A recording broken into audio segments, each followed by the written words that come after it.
Sector এই sector কিন্তু জন্মলগ্ন থেকে 96 থেকে আজ পর্যন্ত কোনো সরকারের কোনো প্রণোদনা পায়নি। তার মানে আমরা কিন্তু স্বয়ংসম্পূর্ণ। তার পাশাপাশি আমি একটু বলতে চাই, তাহলে এখন কেন আপনারা আইটিএস এর অন্তর্ভুক্ত হতে চান? এটা আপনার পরবর্তী কোশ্চেন হবে, আমি জানি। আমরা গত 3 বছর আগেও আমরা চাইনি আইটিএস এর অন্তর্ভুক্ত হতে। আমরা 3 বছর যখন কোভিড আসলো, যখন আমাদের ক্রাইসিস শুরু হলো, বিশেষ করে আমার ডলার রেট যখন বাড়তে শুরু করলো, আমার কিন্তু প্রত্যেকটা ইকুইপমেন্ট, আমি বলবো যে 80 থেকে 90% ইকুইপমেন্ট আমি আমদানি নির্ভর, আমার বাইরে থেকে আমদানি করতে হয়।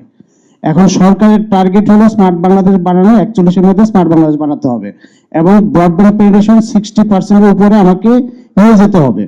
আমি যদি ওই টার্গেট ফুলফিল করতে যাই, যেখানে আমার ডলার রেট বেড়ে গেছে, আমাদের কোম্পানিগুলো লস করছে, কোন কোন কোম্পানি হয়তো 2-3% প্রফিট করছে, এ দিয়ে কিন্তু আমি এক্সপানশন করতে পারবো না। হয় আমাকে লোনে যেতে হবে অথবা সরকারের পলিসিগত সহযোগিতাটুকু লাগবে। আমরা সেই পলিসিগত সহযোগিতার জন্য আমরা আইটিএস এর অন্তর্ভুক্ত হতে চেয়েছিলাম।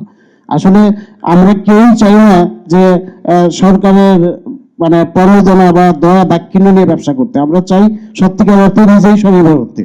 আসলে সরকার সহযোগিতা করে আমাদেরকে পলিসি দেই, আমরা সেই পলিসি নিয়েই আসলে এগোচ্ছি। আমাদের সরকার যতটুকু আমরা দিয়েছে এই পর্যন্ত পলিসিগত সহযোগিতা দিয়ে কিন্তু আজ পর্যন্ত আমরা এত দূর এগিয়েছি। কিন্তু আমি যদি বলবো যে আমরা সহযোগিতা পাচ্ছি কিনা, হ্যাঁ পাচ্ছি, কিন্তু এখন আমরা ইন্টারন্যাশনাল ক্রাইসিসে, বিশেষ করে আমার ইম্পোর্ট করতে যে আমি যে ক্রাইসিস, আমি সেই ক্রাইসিসে আছি। আমি সেই ক্রাইসিস থেকে উত্তরণের জন্যই সরকারকে সহযোগিতা করার জন্য, এই ইন্ডাস্ট্রিটাকে যাতে সহযোগিতা করে তার জন্য আমি বারবার বলছি।